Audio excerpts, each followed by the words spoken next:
Cukup bapakmu saja yang menjadi tumbal negara. Jadi anak-anak jangan ada lagi yang jadi tentara. Begitulah pesan yang diungkapkan Yayu Ruliah Sutodiwiryo kepada dua anak lelakinya, Untung Mufreniani atau dipanggil Untung dan Irawan Sura Ediyani atau yang biasa dipanggil Edi.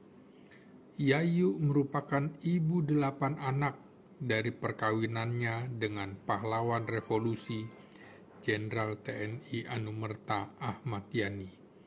Yani adalah Menteri Panglima Angkatan Darat pada tahun 1962 hingga 1965. Saat ini, jabatan tersebut disebut Kepala Staf Angkatan Darat. Untung 67 tahun, merupakan anak ketujuh, dan Edi 63 tahun, anak bungsu pasangan Jenderal Yani dan Yayu Ruliah Sutodiwiryo. Dalam peristiwa 1 Oktober 1965, Edi yang diminta pasukan Cakrabirawa, pengawal Presiden Soekarno, untuk membangunkan ayahnya sekitar pukul 04.00 waktu Indonesia Barat. Ia tidak tahu kalau pasukan itu justru akan menculik dan membunuh ayahnya. Anak-anak Yani tidak sampai hati melihat ibunya membasuh wajahnya dengan darah Jenderal Yani. Darahnya menggumpal di lantai dekat ruang makan keluarga akibat tembakan membabi buta dari pasukan Cakrabirawa. Pesan dari ibunda dikemukakan oleh Untung dalam pertemuan keluarga besar Jenderal Ahmad Yani di Museum Sasmitaloka Jenderal Ahmad Yani, Jalan Lembang D58 Menteng, Jakarta Pusat, Selasa 9 November 2021 lalu. Kami sebenarnya ingin menjadi tentara seperti Bapak, tapi kami tidak ingin membantah pesan dari Ibu, ujar Edi. Takut kualat membantah petua Ibu, kata Untung melengkapi. Bukan hanya Untung dan Edi saja yang hadir, melainkan 4 kakaknya. Anak pertama Indriah Ruliati Yani atau dipanggil Ruli. Anak ketiga, Amelia Yani, biasa disapa Amel. Anak kelima, Witna Aniyani atau Nani. Dan anak keenam, Reni Ina Yuniati atau Yuni. Sementara anak kedua, Herliah Emiyani atau biasa dipanggil Emi, wafat tahun 2007 lalu. Dan anak keempat, Elina Elastria atau biasa dipanggil Elina atau Juwita berhalangan hadir. Bahkan lanjut Untung, Jenderal Sarwo Ediwibowo yang merupakan sahabat ayahnya beberapa kali menawarkan dirinya dan Edi untuk mendaftar ke Akademi Militer. Om Sarwo akan memberikan rekomendasi, tapi kami tetap ingat petua Ibu, ungkap Untung. Nani, 70 tahun, menceritakan almarhum ayahnya kerap bercerita tentang para taruna Akademi Militer di Malang maupun Akademi Militer di Bandung yang gagah, pintar, dan calon patriot bangsa. Misalnya, saat keluarga mengunjungi Jawa Tengah ataupun Jawa Barat, yang tidak pernah dilupakan adalah cerita tentang taruna di Magelang dan taruna di Bandung. Sepertinya Bapak ingin anak perempuannya menikah dengan tentara lulusan Akmil, ujar Nani sambil tersenyum penuh arti. Namun, lanjut Nani, setelah peristiwa Gerakan 30 September 1965, Partai Komunis Indonesia yang merenggut nyawa ayahnya ibunya meminta agar anak-anaknya menjauh dari kehidupan tentara. Kalau perlu, tidak ada yang menikah dengan taruna. Walau lulusan Akmil sekalipun, ungkap Nani menirukan pesan ibundanya. Namun takdir berkata lain. Dua anak perempuan pasangan Jenderal Yani dan Yayu Ruliah ternyata mendapatkan jodoh tentara lulusan Akmil. Anak pertama, Ruli, suaminya adalah Brigadir Jenderal TNI Purnawirawan Sudarsono, lulusan Akmil 1965 dari Korps Infanteri. Satu kelas dengan mantan kepala Badan Intelijen Negara atau BIN, Samsir Siregar.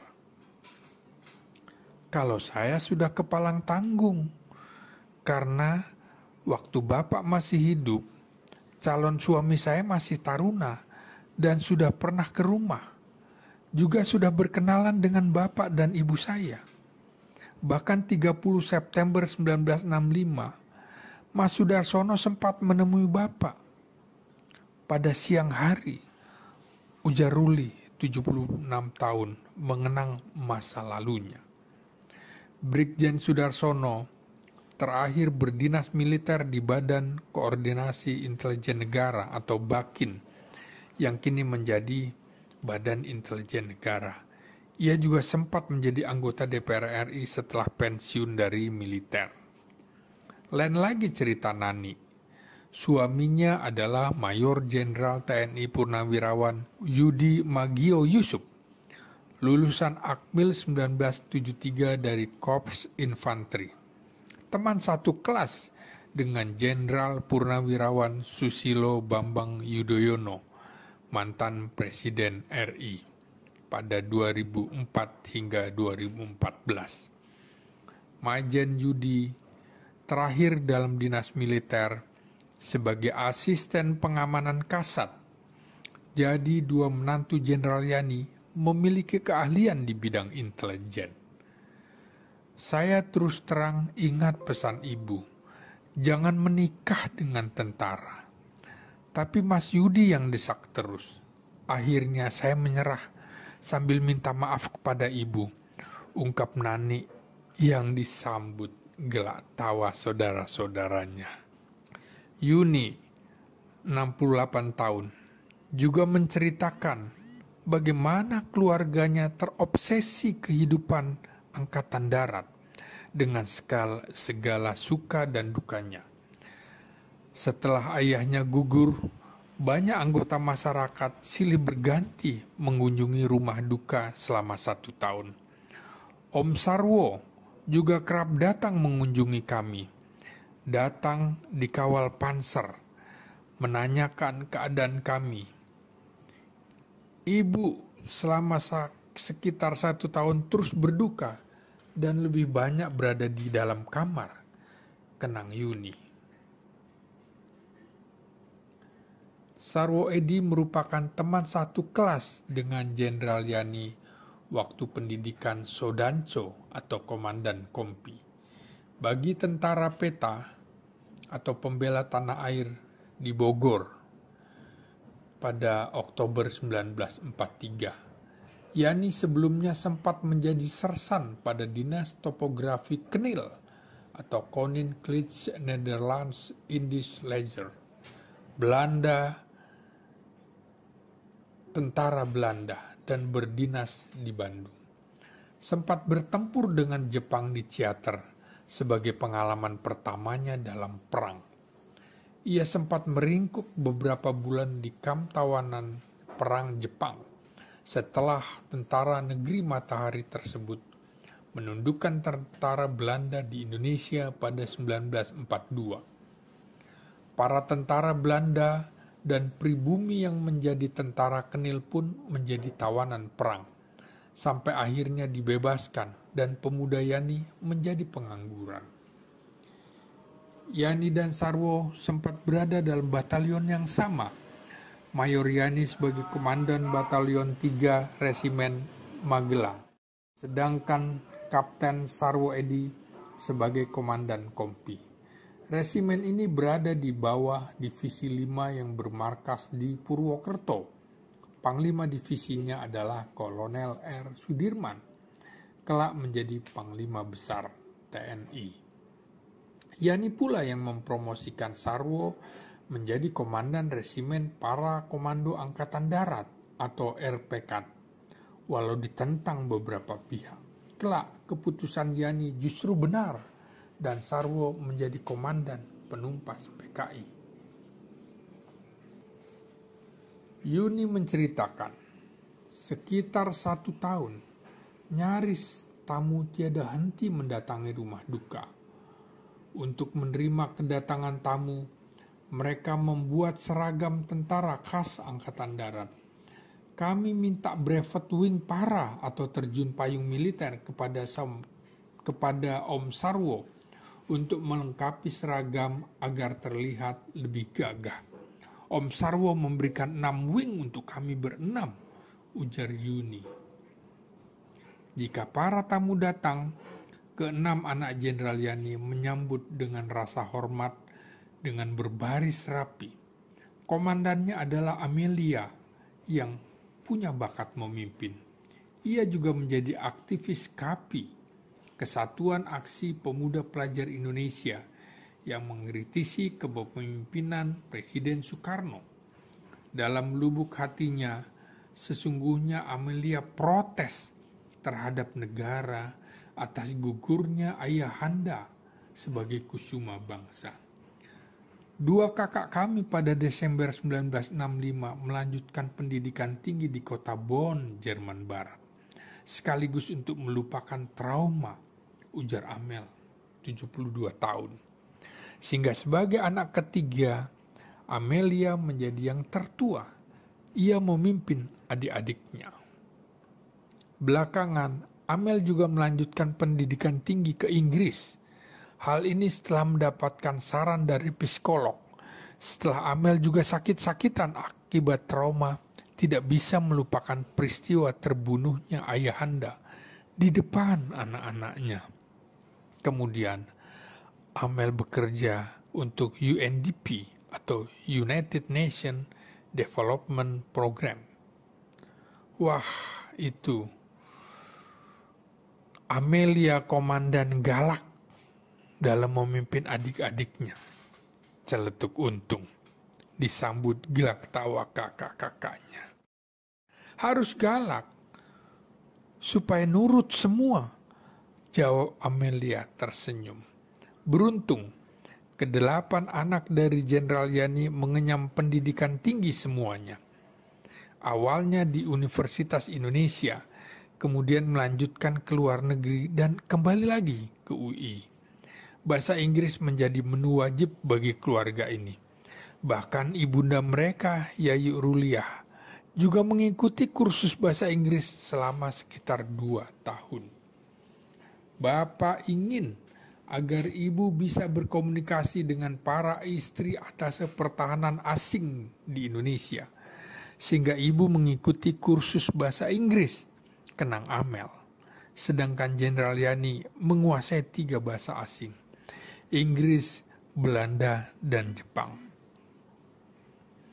Yani sebagai tentara pernah mengenyam pendidikan militer di Amerika Serikat dan Inggris selama sekitar 1,5 tahun pada 1954 hingga 1956. Usai sebagai Komandan Operasi 17 Agustus 1958 hingga 1959, Yani menjadi bintang baru militer Indonesia. Ia juga pernah menjalankan program Misi Yani ke Eropa Timur untuk membeli alat utama sistem senjata atau alutsista pada 1960. Alutsista itu untuk persiapan merebut Irian Barat dari tangan Belanda. Misi rahasia Brigjen Yani ke sejumlah negara, termasuk Yugoslavia. Belakangan, Yugoslavia terpecah belah pada tahun 1991 setelah runtuhnya rejim-rejim komunis di Eropa Timur. Kroasia dan Slovenia memilih merdeka. Kemudian diikuti pula oleh Bosnia dan Herzegovina pada 1992. Kelak nasib mengantarkan Amelia Yani menjadi duta besar RI di Bosnia dan Herzegovina pada tahun 2016 hingga 2020. Jika remaja, Amel aktif di KAPI sejak di SMA Santa Ursula, maka kakak-kakaknya memilih organisasi mahasiswa yang berbeda-beda. Ruli di HMI, Himpunan Mahasiswa Islam, dan ikut resimen mahasiswa. Emi di GMNI, Gerakan Mahasiswa Nasional Indonesia, ungkap Amel. Kini, Ruli juga masih mengajar di Fakultas Psikologi Universitas Jenderal Ahmad Yani atau Unjani di Cimahi, Bandung, Jawa Barat.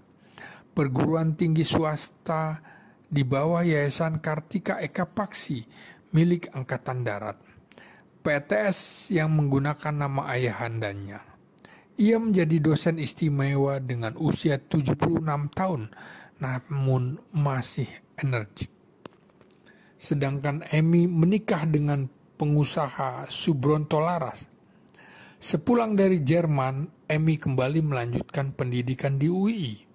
Kemudian berbisnis sebagai pemegang franchise sekaligus managing director restoran ayam goreng Church and Texas Fried Chicken. Putri kedua Jenderal Yani ini meninggal pada awal Januari 2007 karena sakit komplikasi liver dan paru-paru yang dideritanya sejak 5 bulan. Jika Ruli dan Emi melanjutkan kuliah di Jerman, lain lagi dengan adik-adiknya. Amel, Juwita, serta Yuni mendapatkan kuliah atau melanjutkan kuliah di Inggris. Sedangkan Nani melanjutkan kuliah di Perancis. Sementara dua adiknya yang lelaki, Untung dan Edi, melanjutkan pendidikan di Amerika Serikat. Kedua anak lelaki Jenderal Yani dibantu oleh sahabat ayahnya, Kolonel Benson. Teman sama-sama Yani waktu melanjutkan sekolah staf dan komando Angkatan Darat di Fort Leavenworth di Kansas. Benson juga sempat menjadi atase militer Amerika di Jakarta. Kami sering berlatih bahasa Inggris, walau masih ngawur-ngawuran di dalam mobil ketika mengikuti pesiar dengan bapak dan ibu ke puncak setiap Sabtu dan Minggu, ujar Untung. Amel menceritakan, perjalanan ke puncak hampir dilakukan setiap pekan. Ayahnya menyetir mobil sendiri didampingi ibunya di depan. Sedangkan di belakangnya khusus anak ke-6, ke-7, dan ke-8. Jadi Yuni, Untung, dan Edi mendampingi bapak dan ibu satu mobil. Sementara yang lain berada dalam mobil lainnya, berlima. Kemudian dikawal satu mobil ajudan dan pengawal serta mobil logistik. Ungkap Amel mengenang masa-masa indah bersama kedua orang tuanya. Suatu ketika, kenang Yuni, ia bersama adiknya Untung dan Edi mencoba ikut-ikutan orang di kampung kawasan Cipayung Puncak, menghisap rokok dan daun kawung, namun tidak ada tembakaunya. Aksi ikut-ikutan ini diketahui ayahnya. Waduh, saya dihukum harus menghisap pipa cangklong rokok, tapi tanpa rokok dan tembakau, sampai bibir pegal. Itulah hukuman dari bapak agar anak-anaknya tidak merokok, ujar Yuni. Akibat mengalami flu berkepanjangan, Brigjen Yani pada 1960 berhenti merokok. Karena itu ia tidak ingin anak-anaknya merokok sejak muda. Hukuman dari bapak kepada anak laki-lakinya adalah menyentil telinga. Waduh, sakit juga, cerita Untung sambil terbahak-bahak. Keenam anaknya mengakui ayahnya tidak galak, justru ibunya yang lebih keras terhadap anak-anaknya. Mungkin Jenderal Yani menyadari jika dirinya tidak bisa selalu menemani anak-anaknya jika sedang melaksanakan tugas operasi, kunjungan kerja keliling Indonesia maupun luar negeri, serta sekolah militer di negara lain. Banyak yang tidak tahu bagaimana janda Ahmad Yani itu harus menerima kenyataan pahit, bukan lagi menjadi istri pejabat negara, Panglima Angkatan Darat. Ia harus menghadapi keluarganya karena pensiun janda Jenderal Bintang 4 hanya menerima sekitar 150.000 sejak akhir tahun 1965. Anak-anakku, kalian bukan lagi anak Menteri Panglima Angkatan Darat. Kini kalian adalah anak pedagang sembako. Begitu kira-kira pesan ibuku, kata Ruli mengenang beratnya beban hidup keluarganya. Setiap hari, sejak Senin hingga Jumat, dari pagi hingga malam hari, ibunya mesti masuk pasar, keluar pasar, banting tulang untuk membiayai hidup keluarganya, termasuk membiayai sekolah anak-anaknya, menjual semacam bahan 9 pokok dan barang-barang lainnya, termasuk jual beli tanah di kawasan Jakarta. Laba dari berdagang itu antara untuk menyekolahkan anak-anaknya. Mereka tidak lagi menerima fasilitas sekelas menteri dan jenderal. Semua fasilitas negara ditarik, baik rumah maupun kendaraan, hanya menyisakan satu ajudan untuk keselamatan ibunya. Semua sisa-sisa harta dijual agar bisa membeli rumah yang berada persis di depan rumah tempat peristiwa terbunuhnya Jenderal Ahmad Yani di Jalan Lembang. Ibu sulit melupakan rumah di Jalan Lembang ini karena darah bapak di lantai setelah ditembak pasukan Cakrabirawa langsung diusapkannya ke wajah dan tubuh ibu, ungkap Amel mengenang sedih. Ruli menceritakan, mungkin dia yang paling tahu bagaimana penderitaan sebagai anak kolong atau anak tentara. Sebagai anak pertama, ia merasakan bagaimana ayahnya harus pindah ke sana kemari karena panggilan tugas, termasuk tiba-tiba harus meninggalkan rumah dinas serta kendaraan dinas saat ayahnya harus sekolah ke Amerika dan Inggris. Ibuku yang biasa naik mobil dinas sebagai istri komandan, tiba-tiba harus naik sepeda, membonceng kami ke sekolah dan membawakan makanan bekal untuk anak-anak di sekolah saat di Tegal. Begitulah pasang surut dan kehidupan zigzag begitu terasa. Tentunya yang utama kondisi setelah peristiwa G30 SPKI bagi Ruli dan adik-adiknya paling menyakitkan dan tidak bisa dilepaskan hingga saat ini adalah peristiwa terbunuhnya ayahanda. Bagi keluarga besar Jenderal Yani, tentulah pahlawan luar biasa dengan segala plus minusnya sebagai manusia. Pahlawan revolusi itu mendapatkan tempat terhormat dalam panggung sejarah Indonesia. Peti jenazah di atas panser dikawal Jenderal Senior Letjen GPH Jetikusumo Kasat Pertama. Hal ini menandakan penghormatan tertinggi TNI untuk segala bakti Yani. Militer, seorang militer sampai ke tulang sumsumnya, itulah pahlawan kusuma bangsa dari Jenar, Purworejo, Jawa Tengah. Jenderal yang memegang prinsip menolak angkatan kelima dan nasakom atau nasionalis agama dan komunis. Walau jabatan dan nyawa menjadi pertaruhannya.